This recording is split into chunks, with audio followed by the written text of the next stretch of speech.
आज heat treatment से संबंधित हम आपको जानकारी देंगे, क्योंकि हीट ट्रीटमेंट से भी बहुत सारे क्वेश्चन पूछे जाते हैं। तो हीट ट्रीटमेंट क्या है? यह हीट ट्रीटमेंट की एक विधि है जिसमें एक धातु पर हार्डनेस का गुण बढ़ाया जाता है। स्टील में हार्ड होने का गुण उसमें कार्बन की प्रतिशत पर निर्भर करता है। इस विधि में स्टील को अपर क्रिटिकल टेम्परेचर से लगभग 30 डिग्री सेल्सियस से 50 डिग्री सेल्सियस तक अधिक तापमान पर गर्म किया जाता है। यह तापमान कार्य की मोटाई के अनुसार पर्याप्त समय तक रखा जाता है, जिसमें कार्य अंदर तक पूरी तरह से गर्म हो जाए। इसके बाद गर्म स्टील को तुरंत ठंडा कर दिया जाता है, जिससे स्टील आसानी से हार्ड हो जाता है। हार्डनिंग करते समय सावधानी बरतनी चाहिए। कार्य को निश्चित तापमान तक ही गर्म करना चाहिए। कम तापमान पर गर्म करने से स्टील हार्ड नहीं होगा, और अधिक तापमान पर गर्म करने पर स्टील पर पाई खराब हो जाए सकता है। अगर स्टील को अगर तापमान तक गर्म करेंगे तो वह खराब हो सकता है। इसके अतिरिक्त कार्य को जितनी जल्दी ठंडा करेंगे वह उतना अधिक हार्ड होगा। कार्य को ठंडा करने के लिए पानी, वाइन तेल और तेज हवा का प्रयोग किया जाता है। कार्य मतलब होता है मटेरियल को आप जितना जल्दी ठंडा या गर्म करेंगे उसके लिए यह प्रोसेस होती है। पानी और वाइन प्रायः प्लेन कार्बन स्टील के लिए ही प्रयोग में लाया जाता है। तो ये बहुत आईएमपी क्वेश्चन है कि स्टील में प्लेन कार्बन स्टील को अगर अपन किससे गर्म कर सकते हैं या ठंडा कर सकते हैं, तो पानी और ब्राइन प्रायः प्लेन कार्बन स्टील के लिए ही प्रयोग किया जाता है। तो इसके ठंडा करने के लिए कौन सा प्रयोग किया जाता है? वाइन का प्रयोग प्लेन कार्बन स्टील के लिए। प्रति गैलन पानी में लगभग 80% रॉक सॉल्ट को मिलाकर जो घोल बनाया जाता है वह ब्राइन कहलाता है। ब्राइन के प्रयोग से यह लाभ होता है कि हार्डनिंग करते समय बुलबुले नहीं बनते और हार्डनिंग अच्छी होती है। तेल का प्रयोग प्यारा एलॉय स्टील के लिए ही किया जाता है। इसके लिए कई प्रकार के तेल प्रयोग में लाए जाते हैं। अच्छा तेल वह होता है जिसमें फ्लैश पॉइंट और फायर पॉइंट अधिक होता है। हाई स्पीड स्टील और टंगस्टन स्टील के लिए तेज हवा का प्रयोग किया जाता है, और हाई स्पीड स्टील की हार्डनिंग करने के लिए प्री हीटिंग की आवश्यकता होती है। इसके उद्देश्य होते हैं स्टील के पार्ट्स की घिसावट को रोकने के लिए, स्टील को अन्य धातुओं को काटने योग्य बनाने के लिए। नेक्स्ट, इसमें हीट ट्रीटमेंट में प्रोसेस होती है जैसे टेम्परिंग करना।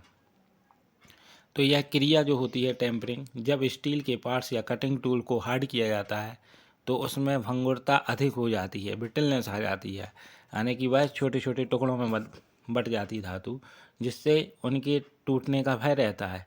इस कमी को दूर करने के लिए टेम्परिंग की जाती है।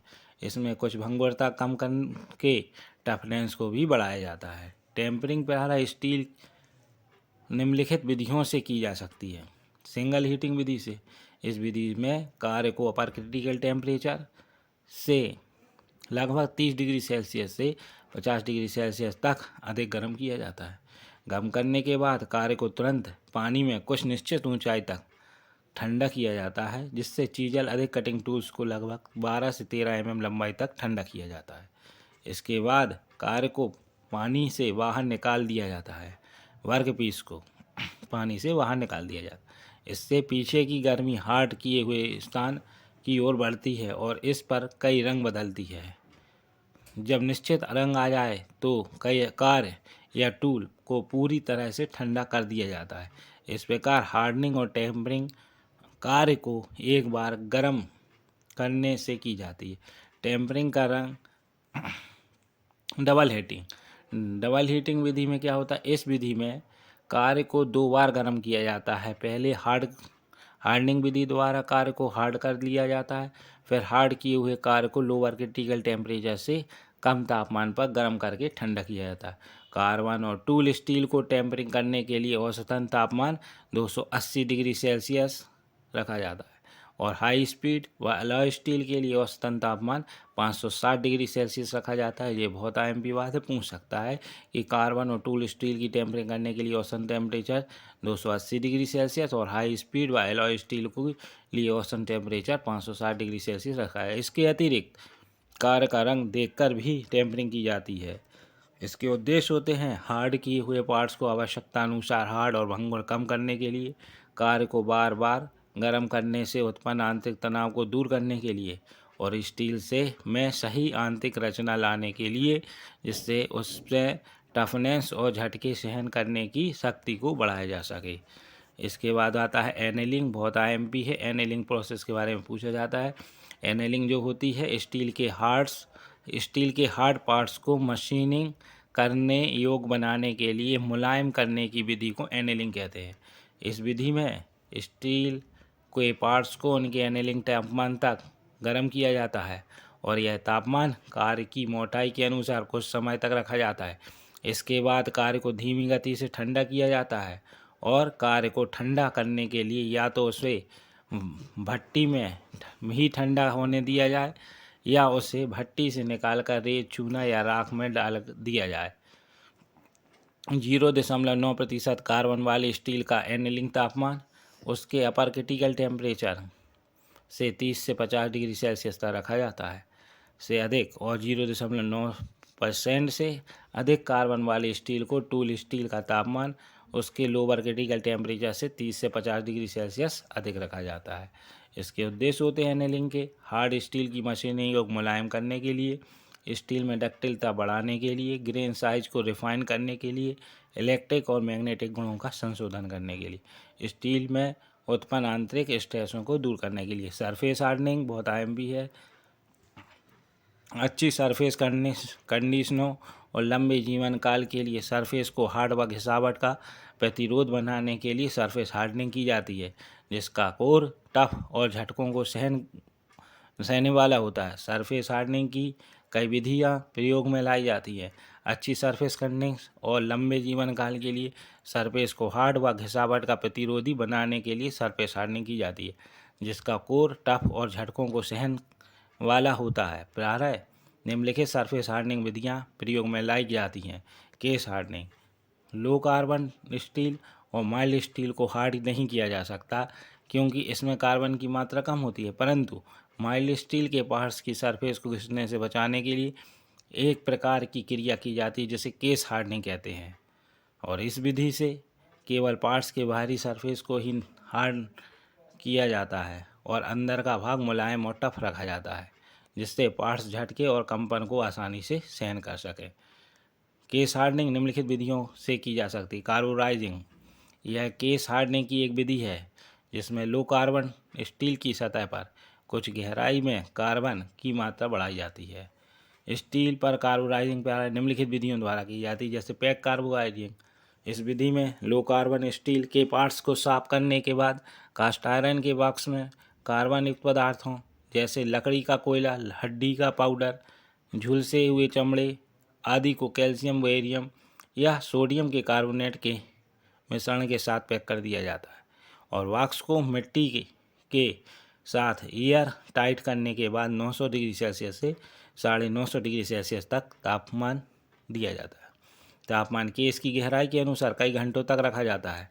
इसके बाद पार्ट्स को वाक्स में ही ठंडा होने दिया जाता है, जिससे कार्बन पार्ट्स की सतह पर जम जाती है, और साधारणतः इस विधि में 1 से 2 mm तक की केस की गहराई में कार्बन जमाई जाती है। यदि स्टील को 925 डिग्री सेल्सियस पर 5 घंटे तक लगातार तापमान दिया जाए तो वह केस की गहराई 1 mm बन जाएगी। गैस कार्बोराइजिंग, इस विधि में लो कार्बन स्टील के पार्ट्स को गैस कार्बोराइजिंग फर्नेस में कार्बन युक्त गैसों के साथ क्रिटिकल रेंज में गर्म किया जाता है, जिससे गैस की कार्बन पार्ट्स की सतह पर जम जाती है। साधारणतः इस विधि में 1 mm केस की गहराई हार्ड करने के लिए पार्ट्स को कार्बन युक्त गैसों से 870 डिग्री सेल्सियस से 950 डिग्री सेल्सियस तापमान पर 6 घंटे तक रखा जाता है। द्रव कार्बोराइजिंग, आजकल द्रव कार्बोराइजिंग के लिए सोडियम साइनाइड और अन्य प्रकार के साल बाथ प्रयोग में लाई जाती हैं। सोडियम साइनाइड या साल को बाथ में गर्म करके पिघला दिया जाता है और लो कार्बन स्टील के पार्ट्स को उसमें डालकर कार्बोराइजिंग किया जाता है। कार्बोराइज किए हुए पार्ट्स को हीट ट्रीटमेंट करना। पार्ट्स पर कार्बोराइजिंग करने के बाद केस को हार्ड करने के लिए पहले 860 डिग्री सेल्सियस से 870 डिग्री सेल्सियस तक गर्म करके नॉर्मलाइजिंग करते हैं। इसके बाद पार्ट्स को 760 डिग्री सेल्सियस से 780 डिग्री सेल्सियस तक गर्म करके पानी या ब्राइन तेल में ठंडा किया जाता है। इस प्रकार पार्ट्स की सतह हार्ड हो जाती है और कोर्स साफ और टफ बन जाती है। नाइट्राइडिंग, यह विधि बहुत आईएमपी है।